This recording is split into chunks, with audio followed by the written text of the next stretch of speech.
Za življenje. Za življenje. Psiholog dr. Andrej Perko in doktorica Verena Perko. Lepo pozdravljeni, spoštovani poslušalci, drage poslušalke, lep pozdrav pa tudi zakoncema Perko, doktorju Andreju in doktorici Vereni. Dober dan. Dober dan.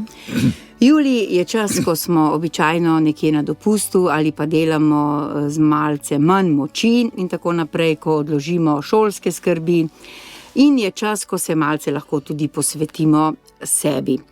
Zdaj nekateri bodo šli na duhovne vaje, vsekakor pa tisti, ki ne boste šli nikamor v tem času, ko je nekaj več časa zase, priporočamo premislek svojih dejanj in tudi svojih besed. Zakaj je to tako pomembno, doktorica Verena Perko? Predvsem zato, ker živimo v takšnem času, da je vse, kar počnemo, pravzaprav nekako izsiljeno. Norma je postalo, ne? Norma, da drvimo, norma, da nimamo časa. Bog ne daj, če imaš čas, ne? To pomeni, da si nesposoben, neučinkovit, ne? Da je tvoja podoba slaba. In nekaj tudi glede jezika, ne, tle se bi pa res rada majčkeno ustavila, ne, že zelo dolgo, celoten zahod, pa tudi prej pa še mogoče vzhod, ne, živimo v kulturi jezika, ki je pravzaprav ne kultura. Če pogledamo, prvič raba jezika, ki ga uporabljamo, tlele bi res upozorila, seveda bom izhajala iz slovenskega jezika, ne drugega, ne, kako izgubljamo celo vrsto izrazov, ampak to ni samo po sebi, ne? Katastrofalno je, da izgubljamo dejansko pravila, se pravi slovnico, da itak ne govorimo, ne? Opuščamo, ne? To pa je zdaj tisto, kar je žalostno. Opuščamo tisti vsakdanji jezik, ki so ga tradicionalni, ki so ga ljudje na vasi, ljudje na podeželju, ljudje v vsakdanjem jeziku in tudi v mestu, ne? Ni tukaj seveda so se ločili, ne? Ampak ki so ga uporabljali in ki je bil pisan, živ, bogat. Ne? In to je pravzaprav vse z novimi mediji obtočeno, tako kot je ena dobra toča, ne, ki pade.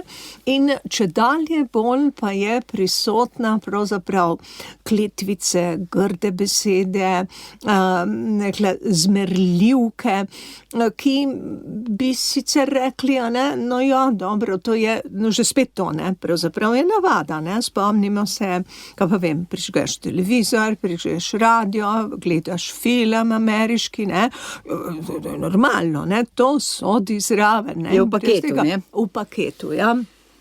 Da je seveda ta paket, ne, tle pa je treba poudariti, ne, je na zahodu recimo pri velikih narodih, ne, seveda je manjša nevarnost, da bojo izgubili svoj jezik. Pri nas je pa zelo velika, ne.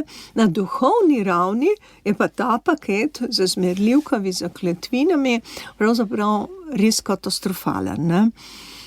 Doktor Andrej Perko, včasih pa se vendarle z psihološkega vidika ne zdi dobro, ko nas nekaj razjezi, da rečemo ne vem kakšno besedo, mogoče niti ne človeku sami zase na glas in se potem ta naš gnev nekako uravnoteži. Ampak to verjetno ni opravičljivo, kadar imamo drugega človeka pred seboj. Ja, nedvomno, ne. Vse, kar se v tebi dogaja, da te moraš nekako te ventile sprostiti, ne, pravzaprav jeze morda ali pa nekih situacij, v katerih pač vse vskipija, ne, da jim zavre. Na kakšen način, ali je to kultiviran, socializiran ali ne destruktiven način, je pa druga pesema. Ne, da dobro včasih, da se človek tudi izkriči. Ne. Sej Džanov je imel primalni krik, ne, terapija, kjer se človek upil, da je vse to bolečino iz sebe pravzaprav izkričal. Ne, da to je tudi terapevtsko, lahko čisto v redu zadeva. Ne, druga stvar pa je, če s tem svojim jezikom, svojim obnašanjem prizadaneš drugega in ga prizadeneš v nekem smislu, žališ morda celo in tako naprej, to pa ni seveda ni sprejemljivo. Tukaj gre pa za zrelost človeka, ali je sposoben tudi te napetosti na en takšen socializiran, kulturen način predelati v sebi, ne pa da impuls popusti impulzu in da tisto živalskost, ki tudi smo v nekem smislu tudi ta del, da je v nas, da živi v nas, ampak kako ga izražamo, je pa stvar zrelosti, osebnostne zrelosti, ali to nekontrolirano udari na dan, ali pa ga lahko tako skontroliramo, da je, saj če smo v družbi, sprejemljivo. Drugače pa ne. In tukaj seveda jezik je silno pomemben. Nedvomno, Verena se zdaj bolj s tem ukvarja, da je, ko prebira Levinasa in tako naprej, in ima tudi neka čudovita predavanja z tega področja. Ampak ta jezik je tudi v terapiji silno pomemben. Kako ga uporabljaš, na kakšen način, ker dostikrat, seveda zdaj smo šli v druge vode, da pravzaprav tudi terapiji samo sočutno delujemo, samo z jezikom, ki ne rani, ki ne... Tako naprej. Ampak ne gre za to, da človeka pravzaprav tudi preko jezika konfrontiraš z njegovo realnostjo. In tudi dostikrat to ljudje razumemo kot kritiko. Pa ni kritika, konfrontacija ni enako kritiki, ne, ker gre na osebni ravni, ampak da mu sporočiš tisto, kar je bistveno. In problem tudi danes je, da tudi fakultete, kot je FDV, se spomnim pred leti, tudi filozofska zadnje leta in tako naprej, veliko uporablja jezik, strokoven, znanstven, ki veliko govori, pa nič ne pove. To je pa tudi problema, da je v današnjem času, da se pravzaprav beseda zgublja svoj pomen, svoj smisel. No, se tukaj Verena več s tem se ukvarja. Zdaj, če kdo misli, da to zakonsko Zdaj, če kdo misli, da ta pogovor za življenje, zakonske tematike, govorimo samo o jeziku, naj povem, da ni tako. Vse se začne v družini. In če je družina nekako načeta, posameznik, ki iz te družine izide, ne more iziti drugače kot nekako načet. Kaj ne bi se moralo po vajinem mnenju zgoditi v družinah, da bi tudi pri uporabi jezika šle stvari prav? Ja, meni se zdi, recimo, res večkrat žalostno, da celo življenje že študiram in da pri 70-ih pridem do knjig, ki dejansko razlagajo bistvo tega problema. Naše polje, polje izobraženca, pa vsakega človeka na vse zadnje, ne smemo delati razlika. Vsi mi pravzaprav z jezikom vstopamo v svet in preko jezika. Ampak prvič, dejansko mi je bilo pravzaprav tukaj povedano. Emanuel Levinas zelo lepo pokaže, kako je beseda sama. To je tisti logos, tisto, kar je božje, kar je presežno, kar daje red in kar daje smisel našemu življenju in temu svetu. Lahko porušimo z zmerljivkami, z slabimi besedami, z kletvinami. In če se spomnimo, recimo, jaz se lahko spomnim svojega podeželskega, recimo, ko smo izhajali, kako se je na vasi po drugi vojni preklinjalo. Ja, pa to se je res, včasih moja mama rekla, ogenj kazal. Ogenj, seveda to je bilo posledica opustošenja, te grozovite vojne, te jezek ponižanja, ki se je nabrala v ljudeh, ampak vendarle, še nikoli mi nihče tega dejansko ni razložil, da te pripelje pravzaprav ta beseda, ki jo ti izgovoriš in ki je zloraba, ki je zmerljivka, ki je kletvina, dejansko pravzaprav prvo nate deluje destruktivno. In tlele si potem pretresen, in take besede potem seveda kolikor več jih uporabljamo in mi seveda postajamo ta široka družba, sploh zahodna družba, kako jih imenujejo Angleži, besede na F in tako naprej, ampak oni so naravnost vajenci proti balkanskim zmerljivkam, ki smo jih mi uvozili v času komunizma, prejšnjem sistemu in jih pravzaprav še vedno uporabljamo. In kako je to uničujoče za skupnost in za posameznika. O temu, tega vedenja, seveda ta Levinasova osnova izhaja iz Tore, iz Biblije. Ne? In seveda oni nenehno in ves čas pravzaprav, Talmud je dejansko kultura treznega jezika, razpravljanja o stvareh na minimalni rabi besed, saj tako on razloži, ampak seveda iskanje bistva vsake stvari, ki jo rečemo. Ne, če pomislimo, kako pravzaprav današnja družba na nek način nikoli niti ne razmišljamo, nam ni treba niti razmišljati o tem, kaj rečemo, ne? Ker nam, jaz pravim, da nam kače letijo, ne? In zmaji iz ust. In da si vi predstavljate otroka, to je bil gotovo tudi moj primer, ne? Ki je odraščal v tem, da karkoli je narobe naredil, ne? To se je tako grmelo, da so se res paku odpiral, ne? Jezik je zelo natančen, ne? Moja mama je rekla, ne? Moja mama je zmeri rekla, se je paku pokazal, ne? To je bilo kot metafora, ne? Ampak dejansko, ne? Ko greš pa brati pravzaprav te duhovne razprave, pa vidiš, da temu je tako. Ne? Ja. Zdaj ste povedali osebni primer, pa bi vprašala še bolj splošno. Doktor Andrej Perko, kaj recimo se dogaja z odraščajočim otrokom, ki vidi, da recimo oče ali mati nenehno preklinja, pa se pritožuje, pa uporablja te grde besede, ali je potem nujno, da tudi ta otrok te grde besede nekako povzame? Ja, glejte, seveda se otroci smo, rastemo v družinah, kjer ponotranjamo sporočila svojih staršev. In to postajajo del nas. Hote ali ne hote. Zdaj, ali bo ravno tako otrok z enak način in tako naprej, lahko da ja, lahko da ne. V večini primerov ja. Ampak Verena pa ni, ne, recimo. Ja, se pravi. Bi se dalo o tem govoriti, ne? Pošteno. Dobro, seveda potem gremo vsak svojo pot in tako naprej, vendar pa nedvomno takšno vzdušje za otroka lih ni zdravo. In seveda otroci ponotranjajo in to nesejo naprej v življenje in ponovadi seveda ta vzorec tudi prenašamo tudi na naslednje rodove potem in tako naprej. Z roda v rod se kvari naš narod v nekem smislu. In tudi preko tega. In tudi je odgovornost staršev, kako, na kakšen način pristopa do otroka, tudi z besedami, ne samo z dejanji, seveda. Pomembno je, kot jaz vedno pravim, da se imajo starši radi, to je največja dota, ki jim damo, ampak v to spada tudi seveda jezik, o katerem danes govorimo, na kakšen način se izražajo, kajti tudi to je pa zgled otroku in vzgajamo z zgledom, da se pravi za avtoriteto, kot temu rečemo. In otroci to se pravi, nosijo v sebi, nas posnemajo, tudi se to je del učenja in tako naprej. In seveda, ko otroci, na primer, pride domov in s kakšno kletvico in tako naprej, Bog ve, kje je to slišal. To je prvo vprašanje, ki se starši damo, pri nas žene. Ko se zamisliš, malo vidiš, da pravzaprav to prinaša od doma. In smo potem zgroženi in tako naprej. Se pravi, da ta vzgoja pravzaprav v izražanju, v besedah mora biti naša vzgoja. Kaj pa pubertetniki, ko vemo, da oni pa povzamejo nekaj tudi po sovrstnikih, nekaj vedenja, nekaj hočejo biti bolj pametni od staršev. To je njihova pot, ampak ponavadi to se ne izraža toliko v tem besedah, kletvicah, če govorimo o izrazih, grobih, ne vem kakšnih, kot pa bolj v drugih stvarih.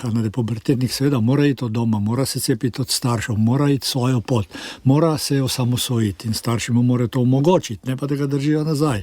Ne z občutki krivde, dolžnosti in ne vem čem. Ampak ponavadi ne gre v te, da bi potem samo to prinašali domov, ker slišijo na cesti. Veste, če je, kot vedno govorim, če je vzdušje doma tako, kot se spodobi, da se starši imajo nek odnos tudi do jezika, da se izražajo na takšen primeren način, saj nismo svetniki v končni fazi, to nosijo otroci tudi kasneje v življenje sabo in lahko ločijo, to je v redu, to ni v redu in ne bodo tega posestniškega govora prenašali domov. Ne bodo, ker bodo znali ločiti, to ni v redu zadeva in to nisem jaz. Ampak, Andrej, če se spomniš, doktor Rudegal je vedno trdil, da alkoholika prepoznaš po jeziku. A se Odlično, spomniš? seveda, logično, A se spomniš, ne? In to je dejansko tisti znak, ne, ki kaže pravzaprav na to, kar ste prej rekli, ne, na globoko ranjenost, ki gre iz otroštva ven, ki se prenaša celo iz rodov, a ne, iz roda v rod, a ne, na duhovni ravni in ki jo samo še zalivamo. Potem bodi si doma, eden ali drugi in seveda potem še okolje, ne. No, seveda, nisem govoril o tem, da je otrok determiniran zdaj starši. Seveda smo v nekem smislu, ampak še vedno je tudi, malo pozabljamo, ne, da tudi otrok pravzaprav je on, ne, kot oseba, kot človek in ima neko svojo pot. Ne, da ni vse zdaj odvisno, kaj smo starši naredili, kaj smo mu dali, kaj smo mu sporočali in tako naprej. In zdaj je on determiniran in definiran s tem našimi sporočili. On je samostojna oseba v nekem smislu, je duhovno bitje, svobodno bitje in tudi odhaja v življenje in bo sam izbiral neke poti. In tukaj pravzaprav ni kaj dosti našega vpliva. Ne? Je generalno, seveda, logično, izhaja z našega gnezda. Ampak, v kaj se bo razvijal in tako naprej, je pa tudi njegov svet, se pravi tista božja svoboda, ki nam Bog da v nekem smislu. Ja, ampak popotnica, ne, kot taka, ne. Pa ni dobra. To pa ni dobra, ne. In to se mi zdi, zdaj to tudi ne smemo misliti, ne, da pa zdaj mora biti tista prav jezik, tista knjižni jezik, ki ga učiteljice govorijo in tako naprej, ne. Vsaka jim čas, ne, da ga še vzdržuje, ampak to ni, ne. Se pravi, pogovorni jezik, jezik okolja, jezik družine, ne.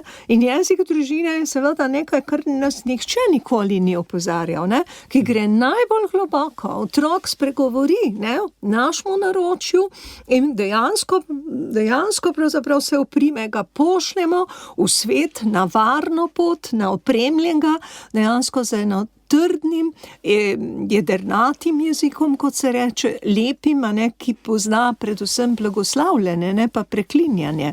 Ne? In to je bilo to, kar je mene najbolj pretreslo, ne? Da dejansko mi nihče nikoli ni povedal, pa tako preprosto, ne? Ali pa nisem bila pazljiva, ali pa nisem razumela, ne? Ampak dejansko o temu nismo govorili. Ne?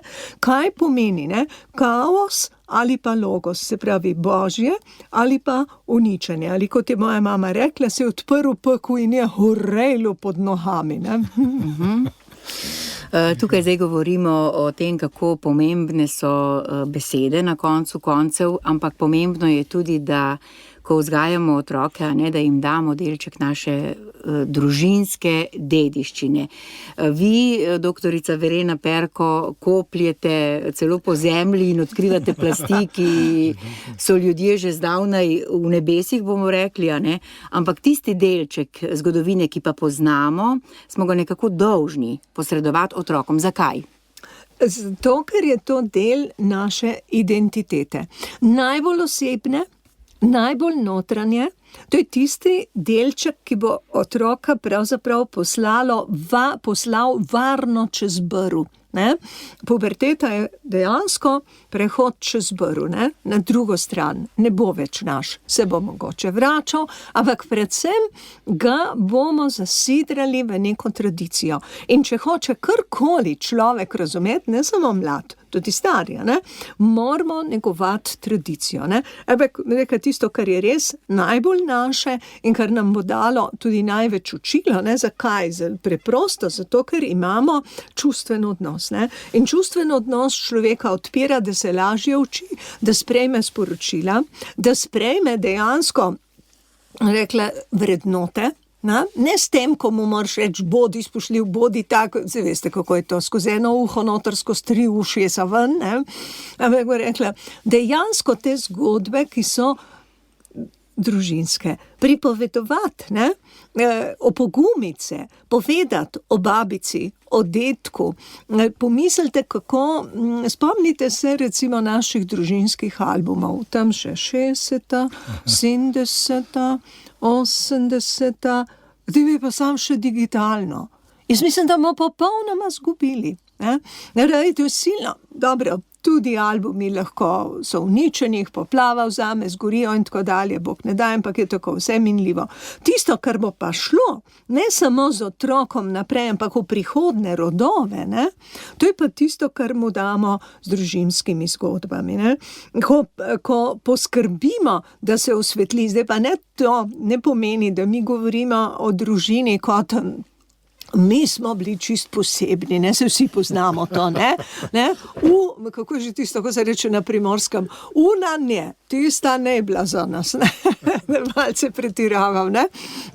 Ampak mi, ne, zgodbe, ki jih imamo vsi polno, ne, to so te in tragične, globoko tragične in lepe zgodbe, ko so se iz tistega najhujšega dejansko ljudje pobrali, zgradili na novo družino, zgradili na novo, kaj pa mi spomnimo se, ne, kaj vse se je dogajalo med vojno in po vojni, ne, v taboriščih, ki so prihajali naprej, ne, ko so mojega starega očeta pripeljali v krsti domov, ne, ga je prepoznali so ga potem v mrtvašnici v Trstu, seveda je bilo čisto nemogoče, ampak to zgodbo jaz vem, ne, pretresljivo, ne, bil je star mančkan čez 50, ne, po neki bradavici tukaj za ušesom. To pomeni, da imajo teta in moja stara mama sta pretipala in obrnile vse mrliče, kar jih je bilo tam notri. Zato, da so starega očeta dobili, prepeljali domov, pokopali, ne. Rekla, kakšna tragedija, ne, jaz tega očeta bolj kot vse druge, pa nikoli ga nisem videla, seveda ne, ga imam vedno pred očmi, ne. Rekla, to njegovo neizmerno trpljenje, ne.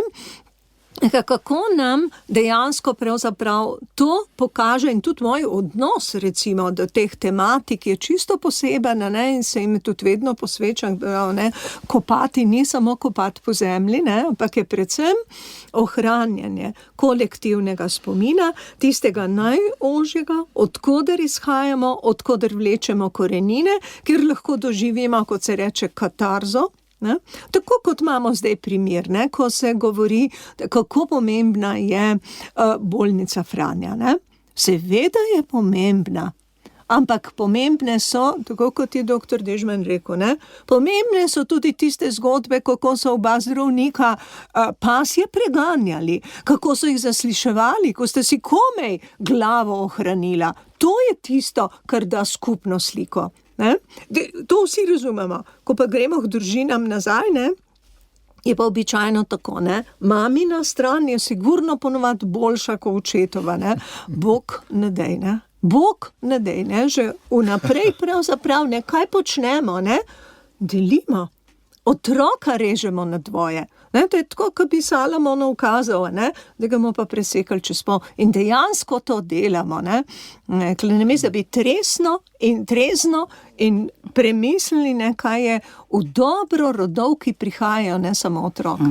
Zgodbe tudi zdravijo, ne, v nekem smislu. Ne, da, veste, ker to saj v tem mojem delu, ne, da je tako, ne, zdravijo predvsem zgodbe ljudi, ki imajo neke izkušnje življenjske. Pozitivne, negativne, kakršnekoli, ne. In pozitivne izkušnje teh ljudi zdravijo ljudi, ki prihajajo, ko so v nekih stiskah, ki jim kažejo pot.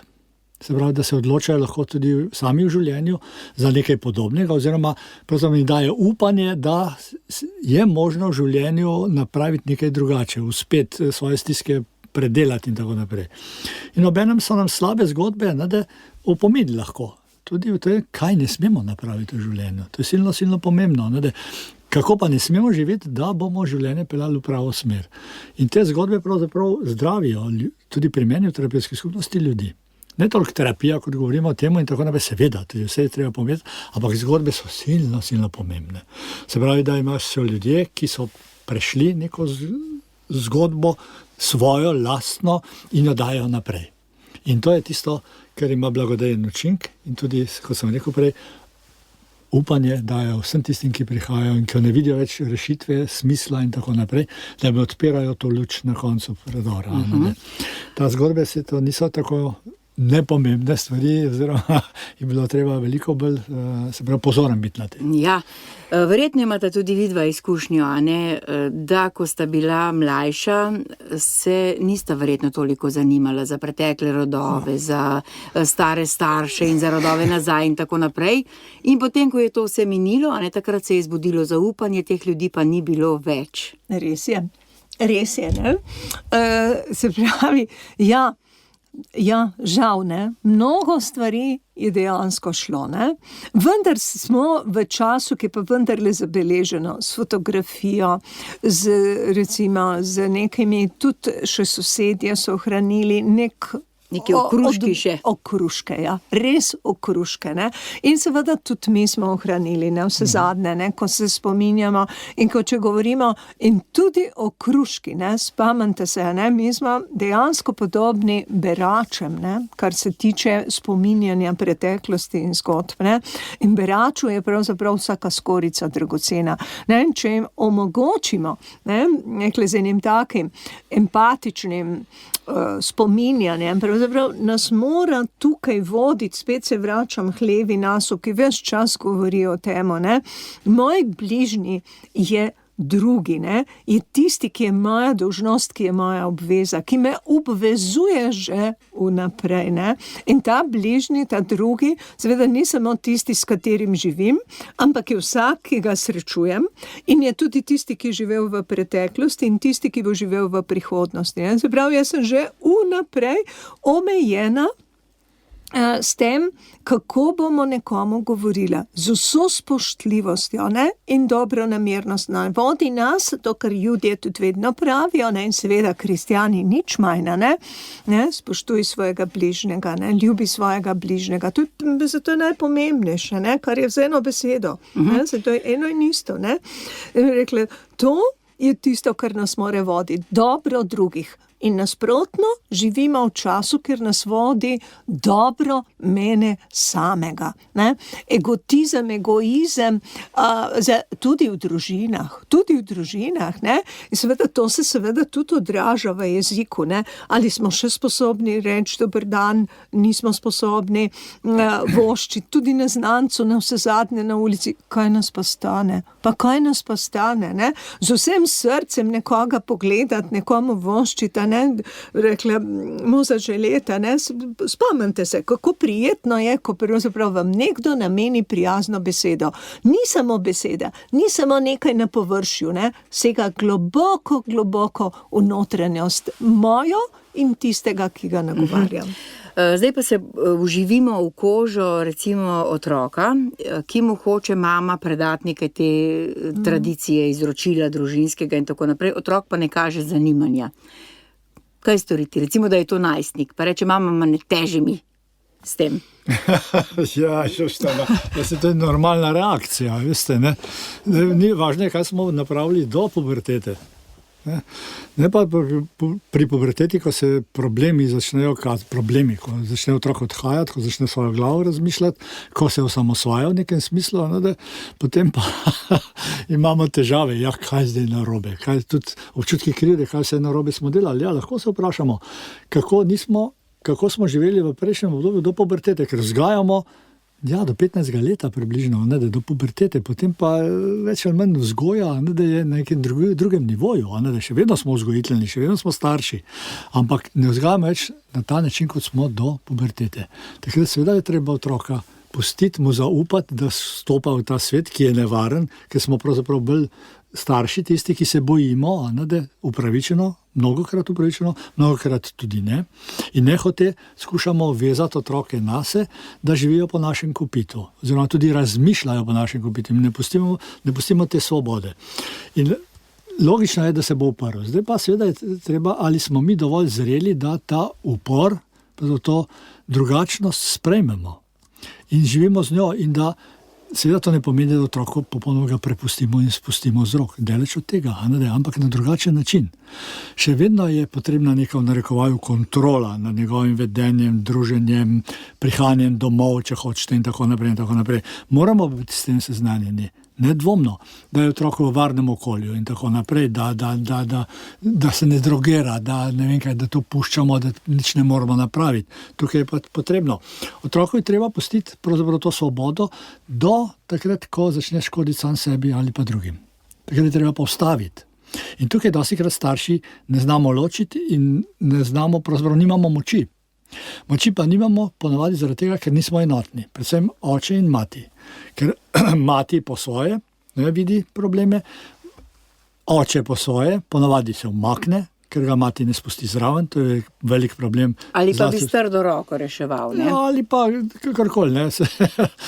Že s trdo roko. Včasih je tudi potrebno malo trde roke, pa matere nedovoljen se očetje, to je problem, umaknejo, ne, in potem matere, veste, nehote Ne zaradi tega, ker bi bile hotele, ne vem kaj, otroka vezati na sebe, ne hote vežejo na sebe in jih napravijo za mamine sinčke. Ker oče je umaknen in ne igra vloge v družini tako, kot bi moral, ker on otroka spravlja v svet, on ga potiska v svet, on ga pripravlja na to, da je svet nevaren, da je zahteven in tako naprej. In mati tukaj asistira. Seveda v današnjem času, kot takole govorim, to ni sprejemljivo, ker smo si enaki in vloge so pomešane in ni več vloge očeta, ni več vloge materi, a so lahko dve mame, dva očeta, vse in je važno, da imamo otroka radi in tako naprej. Ni res. Otrok mora imeti jasno strukturo, da se lahko orientira v življenju. In to strukturo mu daje lahko samo oče in mati, oziroma mati in oče, vseeno, kot biološko različna bitja. Edino tako se lahko otrok potem identificira in raste v življenju naprej kot popolna oseba, kot se spodobi. Drugače je razdvojen, pade v identitetno krizo in takrat je najbolj občutljiv. In če zdaj je v kaosu živo, ne, kaj bo nastalo z tega? Pa logično je takrat vzgajati v nekem smislu, smo prepozni, ni več možnosti, smo zgubili bitko. In če upoštevamo še, da so tukaj družbena omrežja, ki govorijo, a ne, če se pa slabo počutiš, si morda v napačnem spolu. Ja, smo že na teh teorijah, to je katastrofa. Ne.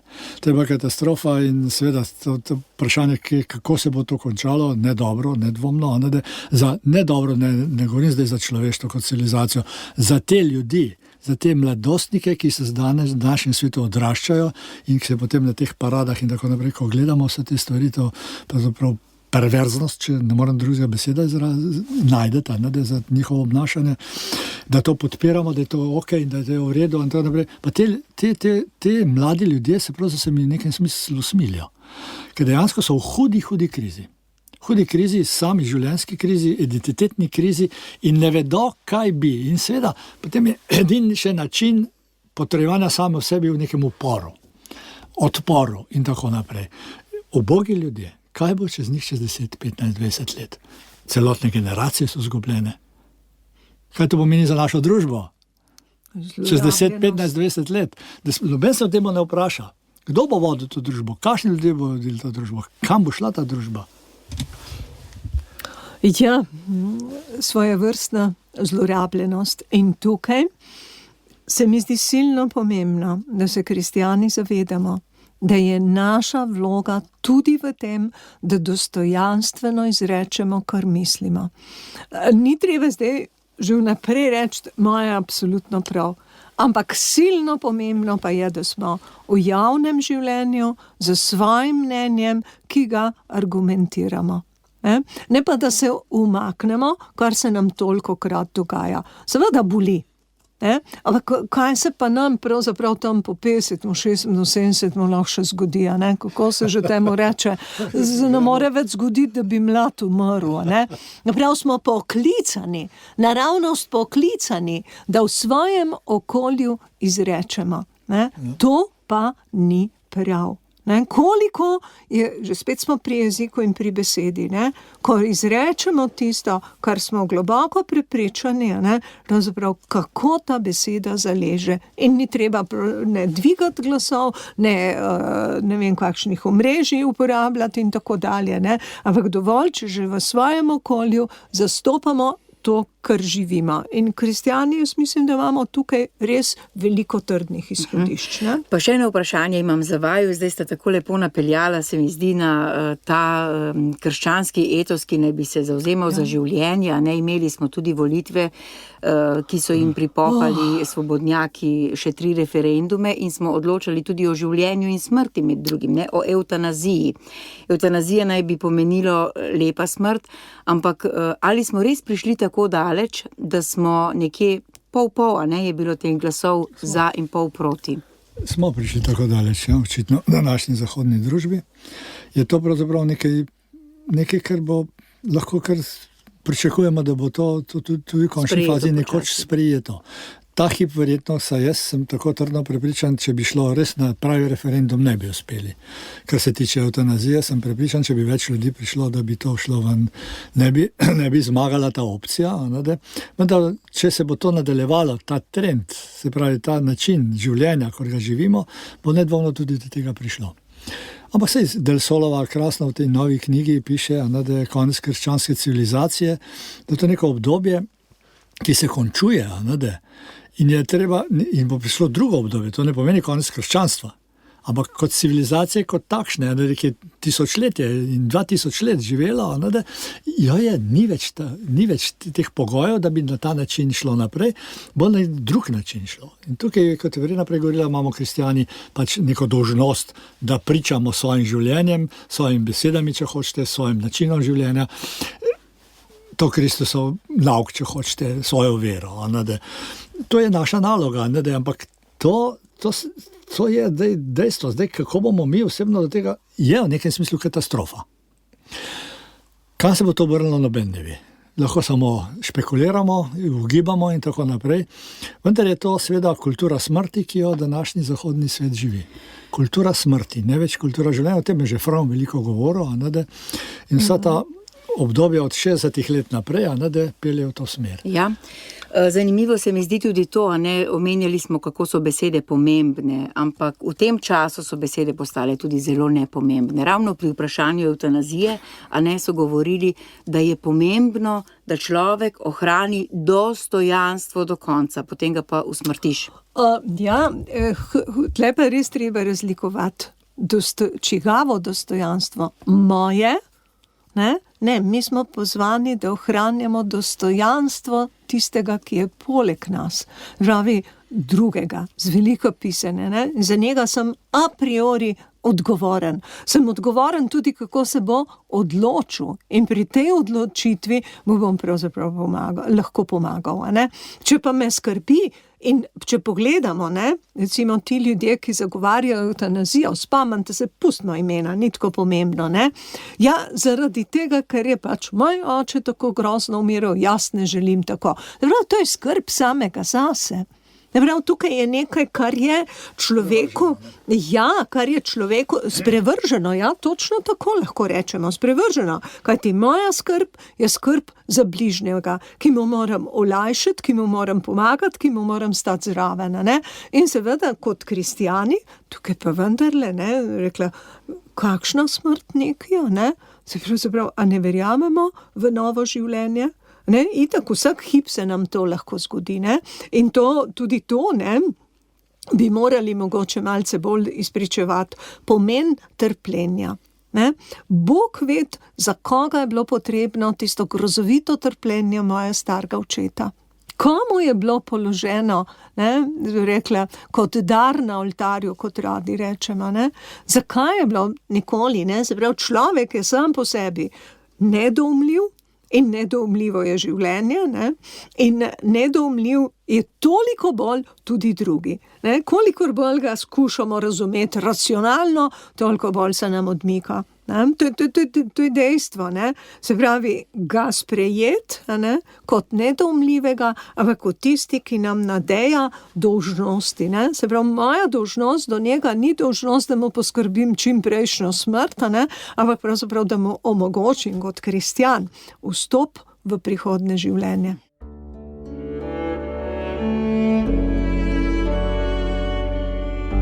Poslušate podcast Radia Ognjišče.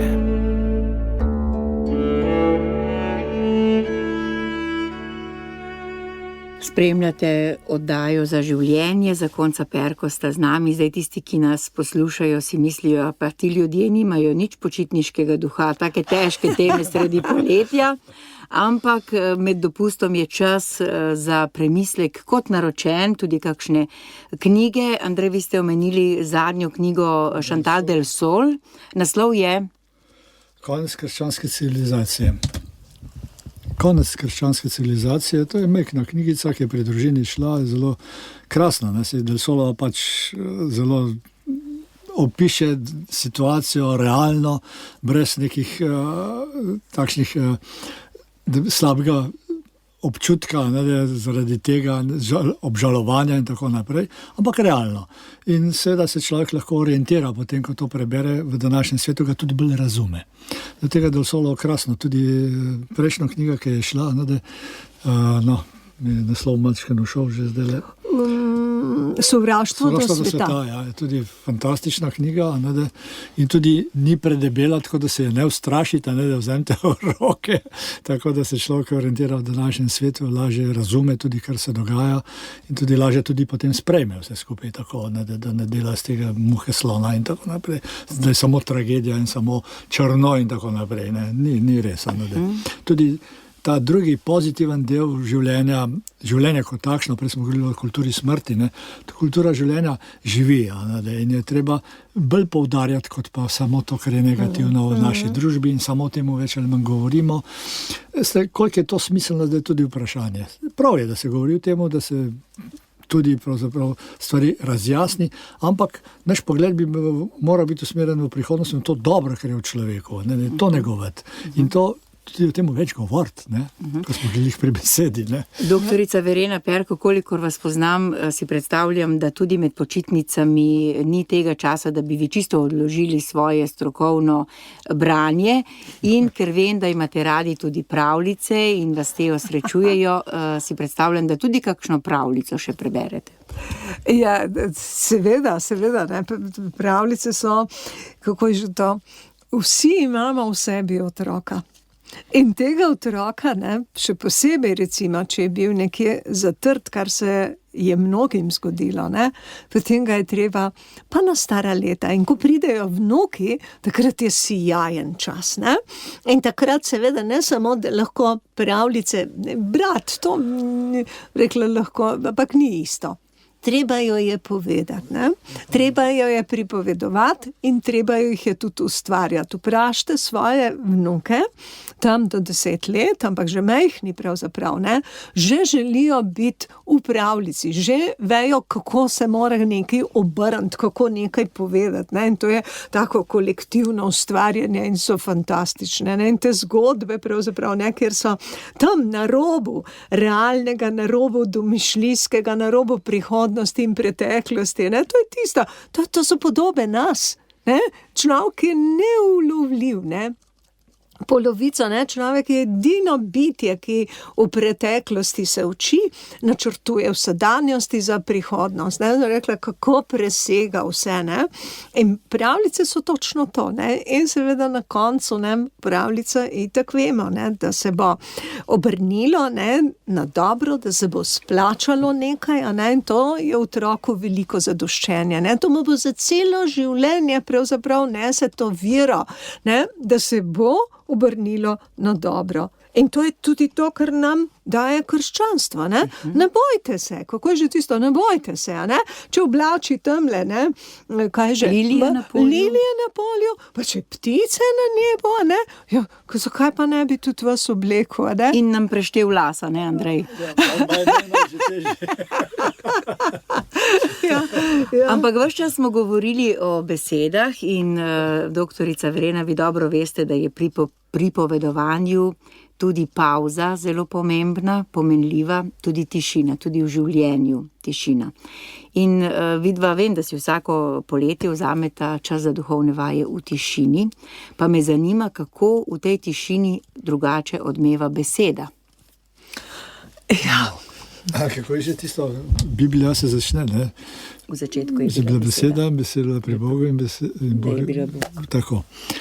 Tukaj gremo v ta odnos z Bogom, tukaj je ta tišina, tišina, ki pravzaprav ni tišina, ampak se dogaja marsikaj v tebi, v tej notranjost, pa ni v tej, ampak pravzaprav prihajaš v ta stik z besedo in z Bogom, ker beseda je Bog.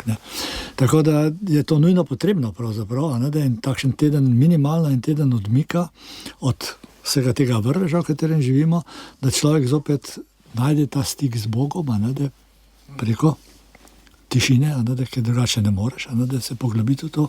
In to je zlati čas, pravzaprav čas, ki ga bi vsak človek moral doživeti, preživeti, se zavedati, kako je nujno potrebno to, zato, da človek uravna svoje življenje potem naprej v življenje, ko pač pridemo vsak dan, ko pridemo.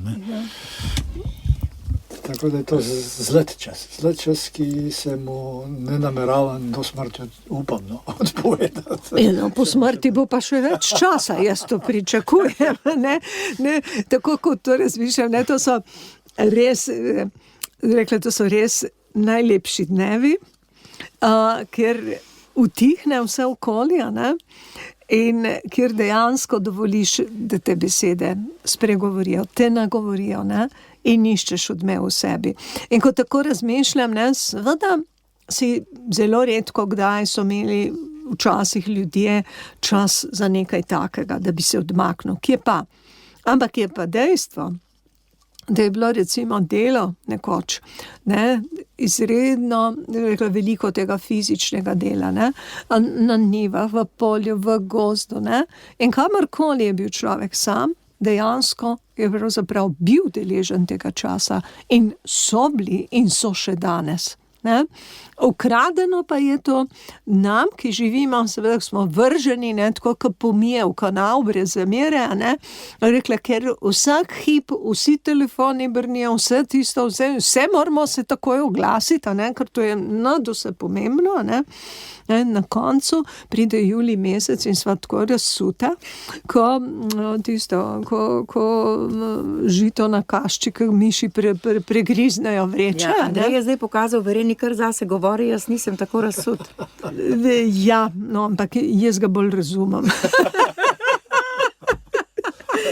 Veste kaj, konec koncev je pa lepo, da s smehom končamo tole julijsko govorjenje. Vama želim lepe počitnice. Hvala, da ste prišla danes in vse dobro. Hvala lepa. Za življenje. Hvala za poslušanje. Podprite brezplačen dostop do naših vsebin in postanite prijatelj Radia Ognjišče.